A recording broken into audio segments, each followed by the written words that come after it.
This week's guest for My Big Break Almost podcast, we're going musical, Jimmy Stafford, founding member of the group Train. I'm your host, Paul. And I'm Lindy. We're so glad to have you, and we're so glad to be able to be talking to, I'll probably have to call him maybe a musical icon, better way to put it, musical staple. I would think that would work. After 20 plus years in the industry and as much success as Jimmy Stafford has had, I think we could call him just about anything positive and it would stick. This is going to be fun because, one, we haven't had a musician on our show yet, and the other, such a successful musician from an iconic band like Train. He's now actually moved away the past couple of years on his own. He'll have a new album that we'll be able to talk about. They've been nominated, Train, for 8 Grammy Awards. They won a few of them, traveled around the world. They've sang, since that's what they do, at the White House a couple of times. I mean, this is the dream that almost every musician has, and he's actually lived it. Yeah, and come out pretty clean, I would think. That's very clean. I don't know of any prison time. No. Any drug rehabs, none of that. This is just a good family guy. In fact, we're going to be doing just an audio version, our first audio-only version of the podcast, because he really is just about the music. I think that's kind of more of his focus now, the things that we've looked up about him. So it'll be interesting talking to him. That's right. And he's left the limelight of California and lives in Tennessee with his family, has his own recording studio, I know. Well, that's where music is born, pretty much, isn't it? Yeah, it is. Wherever Elvis was, that's where it was born. Total sense. So it's going to be a fun time. My Big Break Almost podcast with Jimmy Stafford coming up right after this.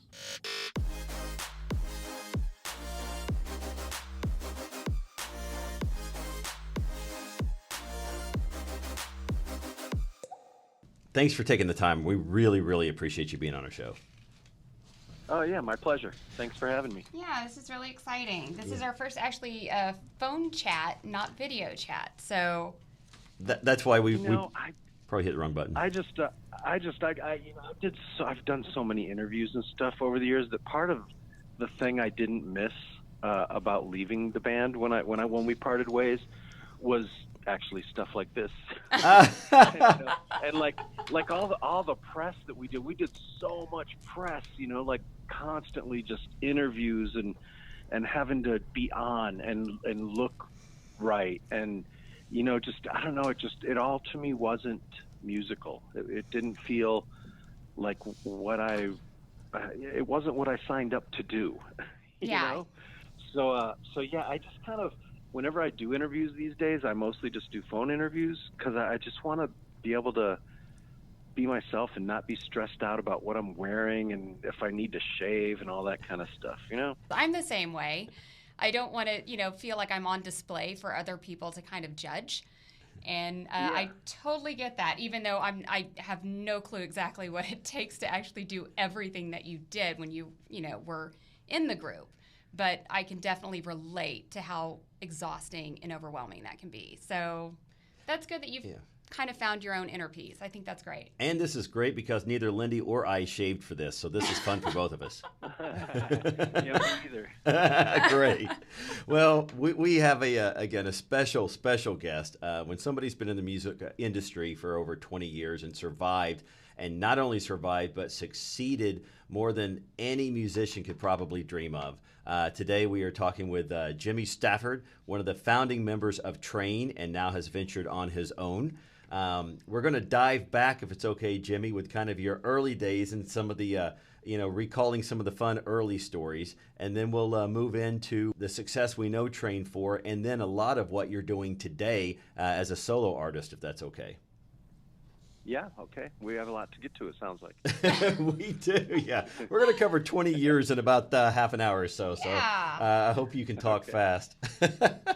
Well, so whenever you got started, I know that you got started at an early age, and then in high school, you were playing several gigs a week. So again, you started off really early out of the gate. So how did that happen? I just have this memory of my uncle bringing a guitar over to the house that he had like just bought at a garage sale or something, and it was a huge guitar to me. I was just a boy, maybe 8, and but I really took a liking to it, and he just gave it to me on the spot. Oh, that's really sweet. Yeah, it was. But I didn't know how to play it. I actually, and not long after that, I think my parents bought a drum set at a pawn shop or something for $100. Like, I wish I still had it. It was like a Blue Sparkle Ludwig full kit. Oh, wow. Yeah, no, it was really nice. But I took to the drums more, and I started out playing drums. But I had a guitar now, and I had some drums, and I had like a tambourine and some shakers. So I started a little band with all my neighbor buddies, and again, like, this is I'm maybe 10 at this point, maybe 9 or 10, and ambitious. I kicked. Yeah, my sister was in the band, but I kicked her out after too many disagreements. Creative differences at the age of 10. Yeah, I get it. Yeah, but it was funny because I remember I used to write songs on the drums. Like, I would just like be playing a beat and singing. Well, yeah. How else would you start? Then my friends would come over and nobody knew how to play their instruments, so I figured I need to learn how to play their instruments so I can teach them how to do it. So I picked the guitar back up and started learning how to play the guitar. And by the time I was 12, I think I pretty much knew how to play pretty good. This is all self-taught. My friends, yeah, I was self-taught. I remember my parents dragging me on a vacation that I didn't want to go on to Florida. We lived in Illinois. I was born and raised in Illinois. And on the way down there in Ohio, we stopped at a music store, and I bought my first real guitar. It was a 1975 Gibson SG. And that became my first real guitar. And I wanted that guitar because at the time I was really into AC/DC.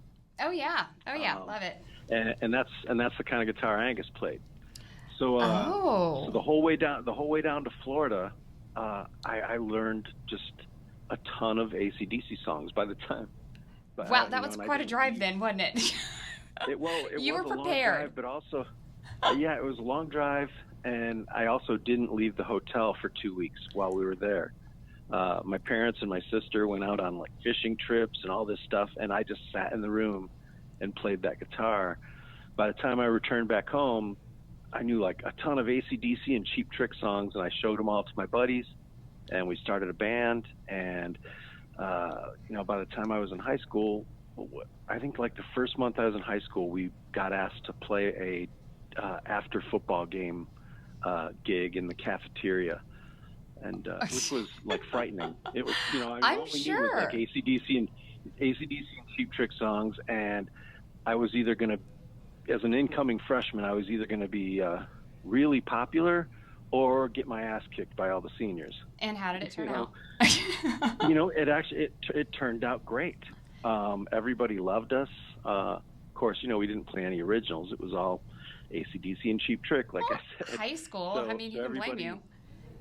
Yeah, and everybody had a great time, and I kind of became instantly popular, and the band just took off. We started gigging, and my dad had to chaperone us everywhere because we were underage, and we were actually getting hired to play, bars and weddings, and I mean, we played a lot. Wow, and this was all in Illinois still, right? You and your friends? Yeah, this was all in Illinois, probably within a 60, 80-mile radius of my hometown. Now, are you still friends with those people, or were any of them also a part of Train? Because I'm catching up with all this. I didn't have time. You've got a lot. Yeah, to do research on 25 years of Yeah. a career, it's a little more in depth than we were prepared for. I am still friends with them, but none of them, moved to Hollywood when I did. They all stayed behind and, did different things. Some of them still, dabble in music, but they, we did have a reunion, probably about a decade ago. A high school reunion? I Okay. went back for a high school reunion, and the band the old original high school band got back together and my played. gosh. Wow. That gives me goosebumps. Yeah, it was fun. Yeah. Are you still the popular kid? And I made them play train songs. Good for you. Oh, that's so funny. Now speaking of Train, just a little band that pretty much everybody in the entire world has heard and listened to. How did you guys form once you went to California? I joined a band in California after I'd been living there a few years through a newspaper ad. And it was a band with myself, Rob Hotchkiss, Charlie Colleen, and Brett Everett. And we had quite a bit of success in Los Angeles, playing all the club circuit, big clubs, and packing them in. We got a record deal on a small new label called Victory Music. We were label mates at the time with David Bowie's Tim Machine. Wow. And Yes was on the label, and I think Bad Company as well. I've heard of that. Yeah. But and we made a record which was produced by Eddie Offord, who did all the early Yes albums, which I'm a huge fan of.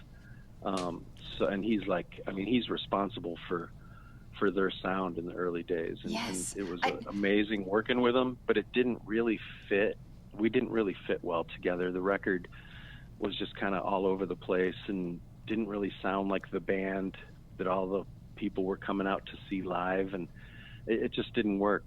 Yeah. And a few years later, the band fell apart, and Rob moved up to San Francisco and started writing songs with Pat Monahan, who we had met while we were in Los Angeles. Their wives taught school together, Rob and Pat.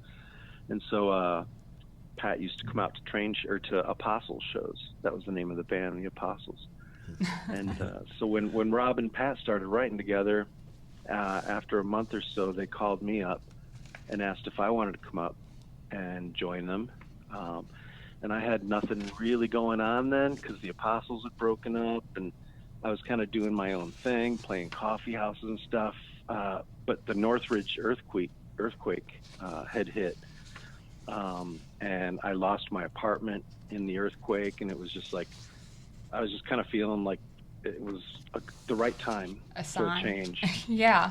So, so I packed up my stuff and moved up to San Francisco and started playing, writing songs and playing coffee houses with Pat and Rob. And then we called up one of the other ex-Apostles, Charlie Colleen, our bass player, and he knew a drummer friend that he'd been playing with. And so they came along and joined us as well. And that was kind of how the band started. Wow. That was in like July of '94. And those were the 5 original members, which were 3 ex-Apostles, and then Pat on vocals and Scott Underwood on drums.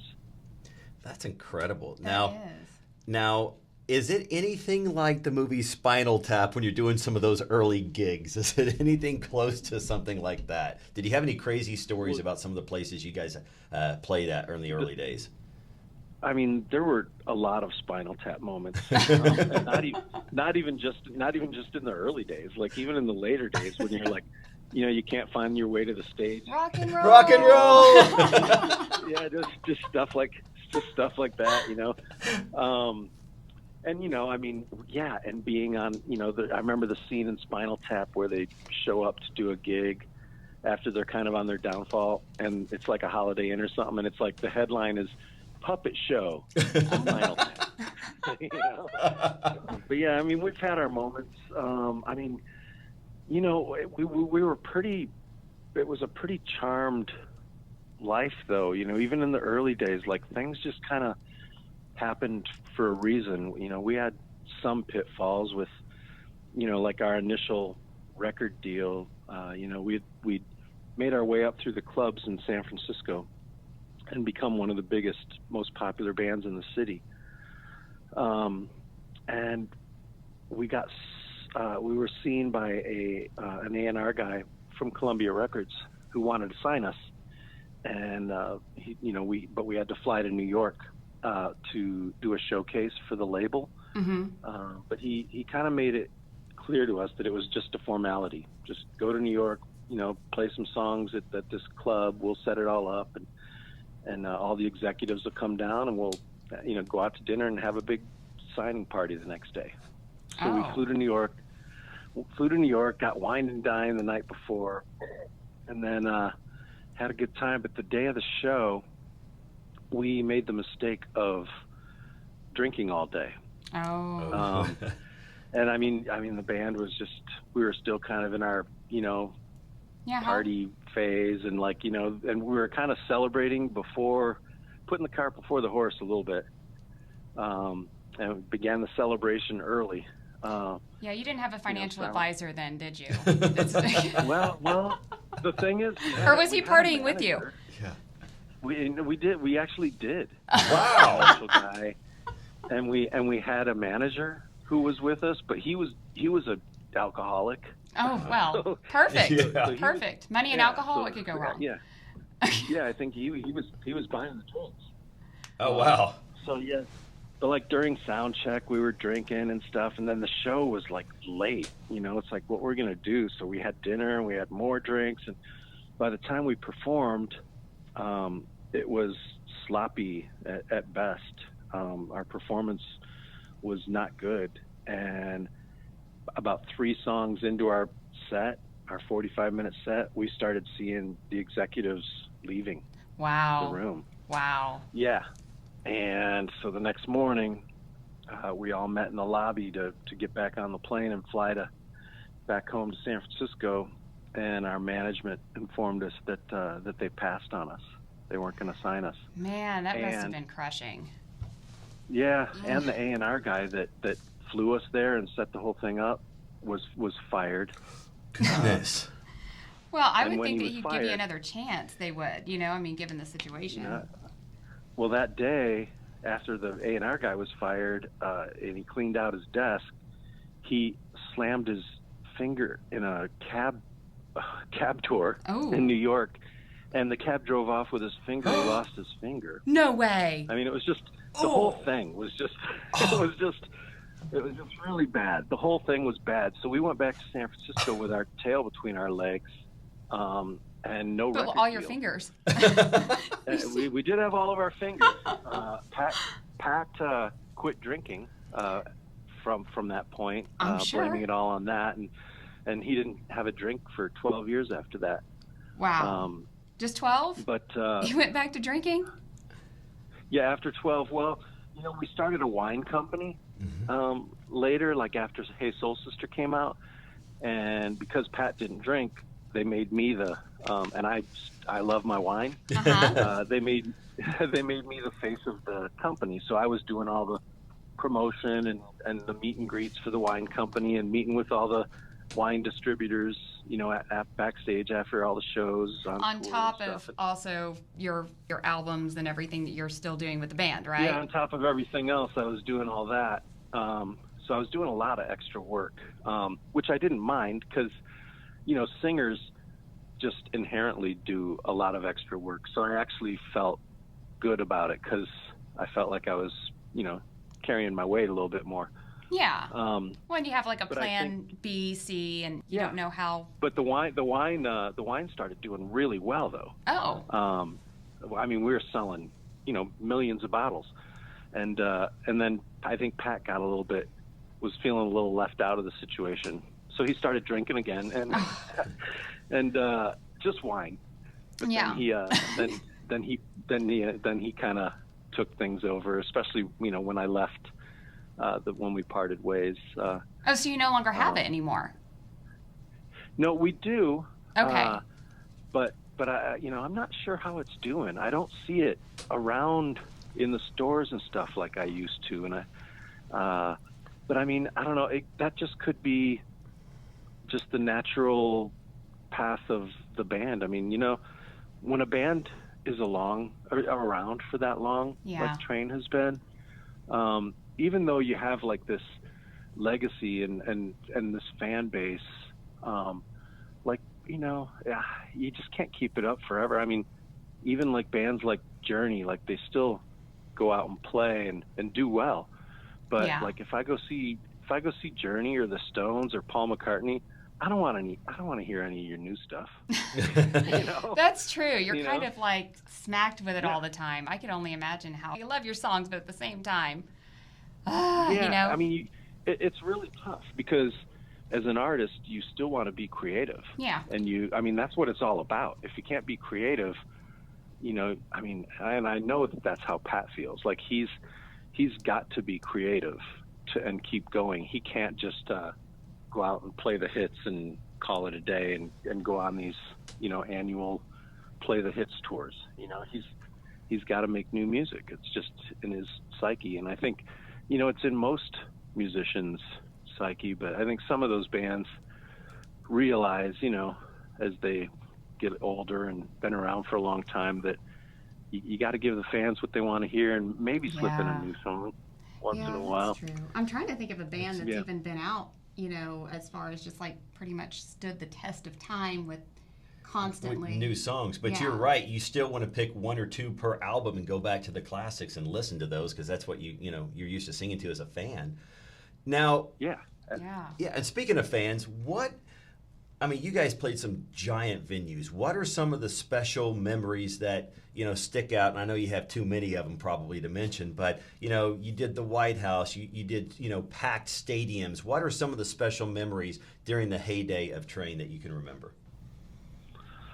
Man, I mean, there's so many, and they don't always involve like playing like a big special venue that you've always dreamed about playing, sometimes it's, I mean, when you were asking that question, like just all these scenes are going through my head of like the early club days and like playing, some of the European places, which are smaller theaters than what we were used to playing in the United States, but some of those really intimate shows were really special. And then, there are times like, like you always, living in Hollywood for 10 years, like I did after I moved out of Illinois, I always dreamed of playing the Hollywood Bowl. Mm-hmm. But the very first time we played the Hollywood Bowl was in front of 2 people. Oh my goodness! Huh? Yeah, we were asked to be a band on a show called The Bachelor, I think it's called, and they have like a date night. I don't watch. The Bachelor. Hold on, wait a minute. You live in America, right? I used to work. I used to work with the co-host of The Bachelor, so I know that show well. Well, they had like a date night.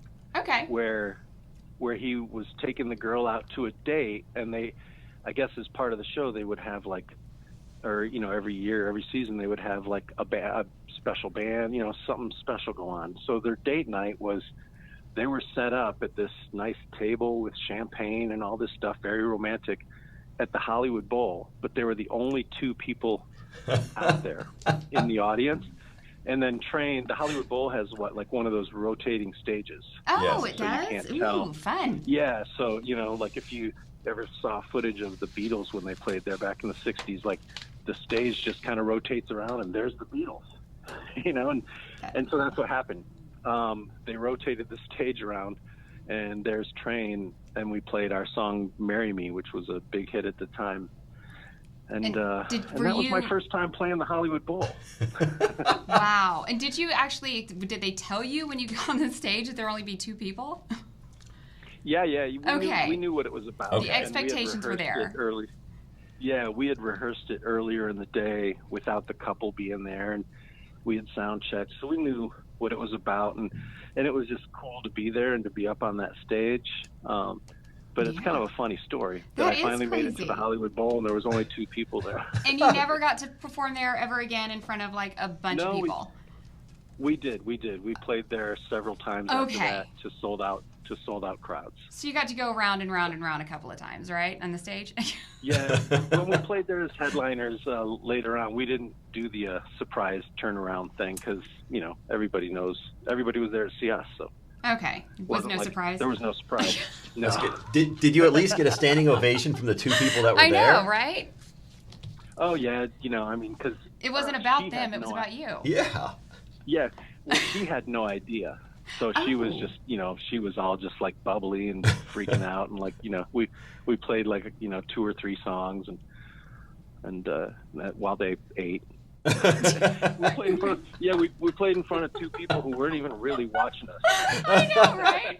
So you go from 3-time Grammy Award winner, 8-time nominees to you're doing music theater or something like that now.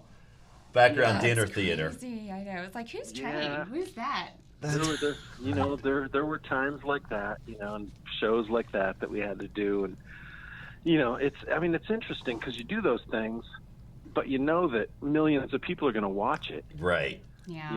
So you still got to be good, and you still got to put on a show, and you do. Like when we would do like the Tonight Show or Letterman or any of those kind of shows, Ellen DeGeneres, you're playing in front of a live audience of like 200 to 300 people. Like it's only a few hundred people out there in the audience, and they're kind of far away from you. They're usually not seated like right up close. I don't know if you've been to a live taping of one of those shows, but you just have to know that on the other end, like millions of people are watching you. Well, yeah, they have those HD cameras just right up in your face, so you got to make sure. Yeah. Did you at least get Ellen to start dancing? I don't think we ever got her to dance. What? No. Did she look at you at least? I'm guessing she was starstruck. Maybe that was it. That's what we're going with. Yeah. She looked at us actually. Okay, that's good. I can't remember if we sat and talked to her for a while. I do remember the first time we played there, it was right after Finding Nemo had come out, and I was in her office before the show. I just happened to walk by, and she was in there, and I like kind of popped my head in and said, "Hi, thanks for having us," blah, blah, blah. And I was telling her about my kids and how they were big finding, I only had one. I had one daughter at the time. I have 2 more now, but back then I was telling her about my daughter, who was a big Finding Nemo fan and blah, blah, blah.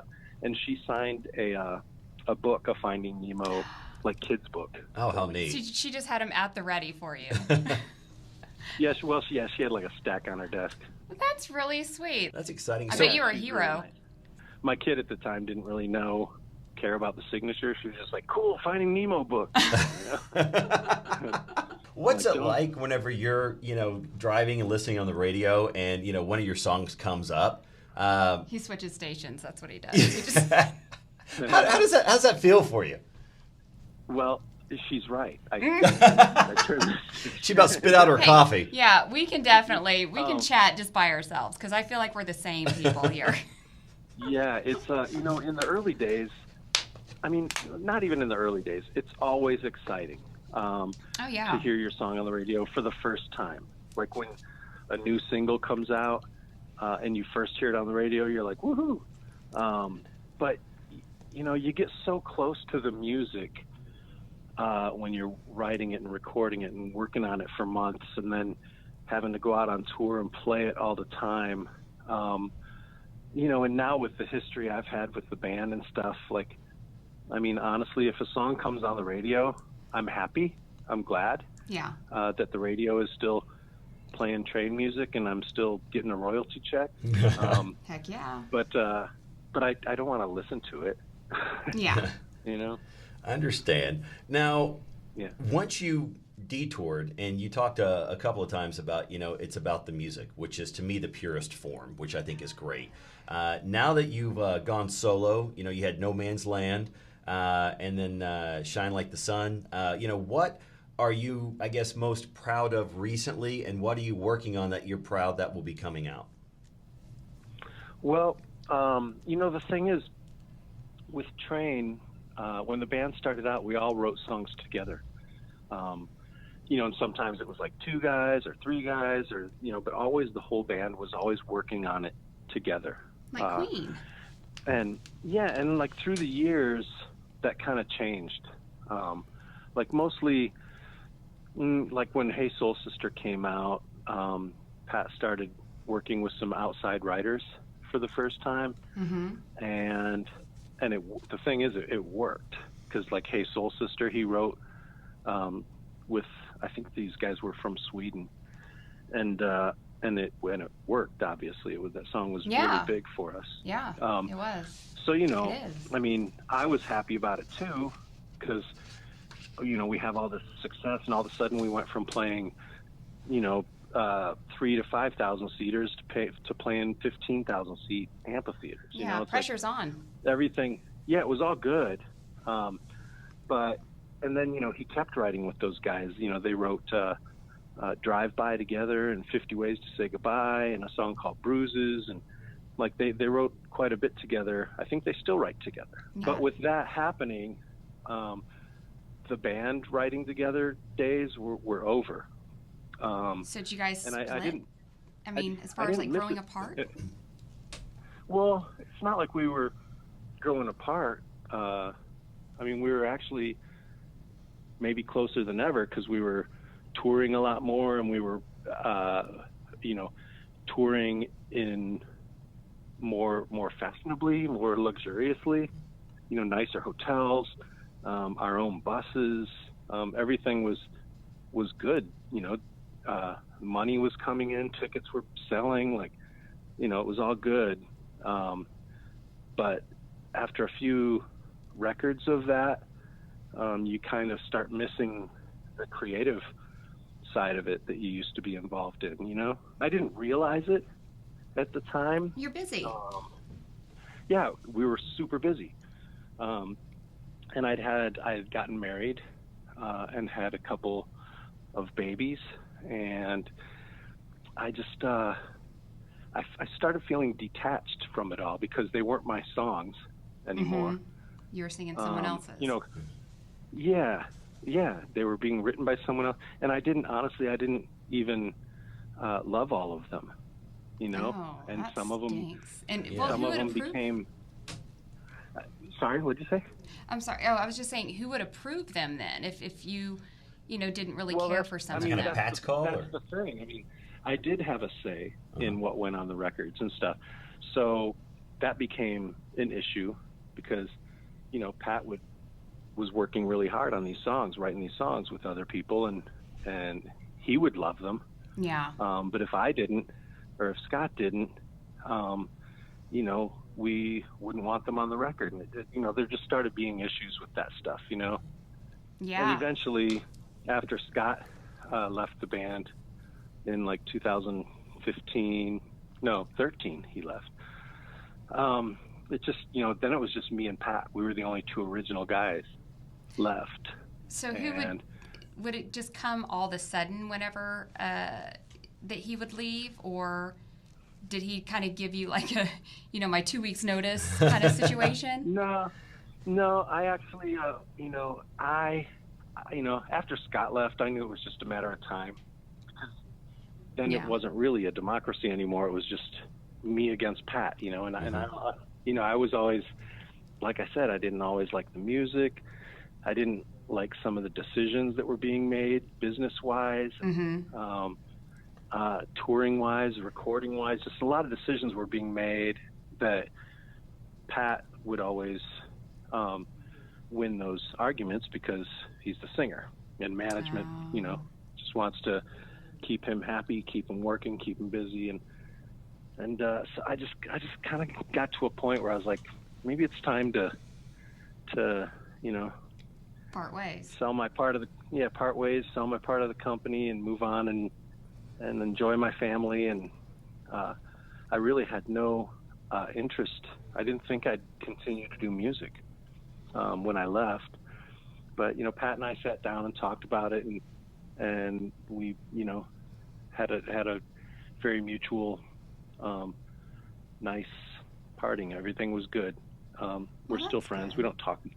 We don't talk much, but we never really did. It was always just kind of we were kind of business partners. Mm-hmm. Yeah. Well, I mean, that makes sense. I mean, you guys had an agenda, and I'm sure that you guys could chat, but still, you're still going. Yeah. Just kind of enjoying the ride. Yeah, that's right. So now that you get to call the shot solo, unless your kids override your musical choices. Yeah, if you're still married, for sure. Yeah. The wife. So, are you loving music again? Yeah, it took a while. I mean, after I left the band, I don't think I touched a guitar for maybe 6 months or more. But then all of a sudden, I was just like, I picked up my guitar. I found some old recordings songs I had written for Train that never got written. Oh, that's cool. And so I put some songs together and started working on some lyrics for the first time, and I made an album. And I really enjoyed the process, and I did enjoy, it was the first time it was my deal. I didn't have, You didn't I have didn't have votes. to answer to anybody. I didn't have to, I could do things the way I wanted to. I had no plans and still have no plans on playing live or touring or doing all the promotion and all that stuff. I just, I write music when I feel like it. When, if a song comes to me, which it does a lot. Yeah. I mean, I was just working good. on a song right before I talked to you. Have you named it yet? I have actually. It's going to be called Carnival. Carnival. All right. So Love it. Carnival is a special song to us immediately. So Yes. that's going to have to be one of our intro songs once you come out with it. Do you ever let your kids, It'll I guess, venture into, your room and while you're kind of Yeah. creative? Yeah, I had to buy a lake house for that reason. Oh. because I do have a room here at home where I am in Nashville, Tennessee. It's a music room that I'm in right now as I'm talking to you, and we have a grand piano in there, and I have my little recording set up in there, and guitars and stuff, and that's the room that my wife lets me put That's all a man my cave. my awards and my plaques on the wall and Oh, stuff. I like that. Just one room. Yeah, This is your space. Yeah. Well, I get it, and I didn't want to have like the Train house everywhere you go in the house. There's just Train posters and plaques and all that stuff. It's like the football star in high school that still can't really Let go. let go of the Yeah. past. Yeah, That is- like the guy in a Napoleon Dynamite. Yes. Like the football. Exactly. That's so great. Yeah, Now, that's the visual I have now when I think of you as throwing I've got, footballs. I've got the one room with all the plaques and stuff, the music room, and then we do have the Grammys and the Billboard Awards and stuff are in a separate case upstairs in the living room. But that's the great. kids come in all the time when I'm working on music, and I'll just be sitting there trying to work on a song, programming drums or whatever I'm doing, and my 4-year-old will come in and just start banging on the grand piano, and then then the 6-year-old will come in and grab her toy mic and start singing "Let It Go" from Frozen. Oh, gosh. I'm like, Yeah, talk trying to about work here. never-ending song in your mind. That is so great. Yeah. All right, I have one. uh, I have one final question, and this is probably the most important question of all. So somewhere there is a former A&R executive with 9 fingers running out there. Have you ever heard of this guy again? Yeah, you know what? I actually have. You have. I don't want to say his name, but he also he ended up managing Mandy Moore for some years. And one time I was on a flight, and it had been years later. It was probably after Hey Soul Sister, because I don't think we flew first class until that album came out. It's like, do you still fly? I remember first I class? was sitting in first class, and I saw Mandy Moore on the plane in first class, sitting, like a row in front of me or something. And then I noticed the guy sitting next to me in first class had 9 fingers. Oh no! Yikes. And, I mean, it didn't get the whole finger, as it turns out. He had 9.5. A nub. Okay, Get good. a little nub left. We'll round That's up good, then. yeah. Okay. Yeah, and so and he he eventually looked over at me and recognized me, and we started chatting, and seemed like no hard feelings. It wasn't really our fault, Well, yeah. I'm like, you didn't slam the door on his finger. but we did kind of. I do feel bad because it kind of is our fault that he got fired from his job. I mean, he put his career on the line for us, Well, and we kind of yeah, but messed it up. he threw booze at you and everything else. So, I mean, what do you expect? Well, to wrap that story up, so a year later, another A&R guy, probably the guy that replaced him, saw us in San Francisco. Well, first of all, we got $35,000 together from our parents, and we made our own album, which became the debut Train album with Meet Virginia on it. Oh. And we were selling it at our gigs in San Francisco out of the box, and another Columbia Records guy came by and wanted to sign us, but he knew that we were kind of taboo at that label. Yeah. So he repackaged our album with no mention of Train on it. It was just all, like a paper bag sort of cover and all that stuff. And he called it Project X. Oh. And he spread it all around the record company in New York, and everybody fell in love with it, and Columbia Records ended up signing us. That's a great comeback story. That is really cool. That I is like that. excellent. Just hide the Pat Train used to logo. always- Let's just tuck that one in the back. Pat used to always say Columbia Records did the right thing twice.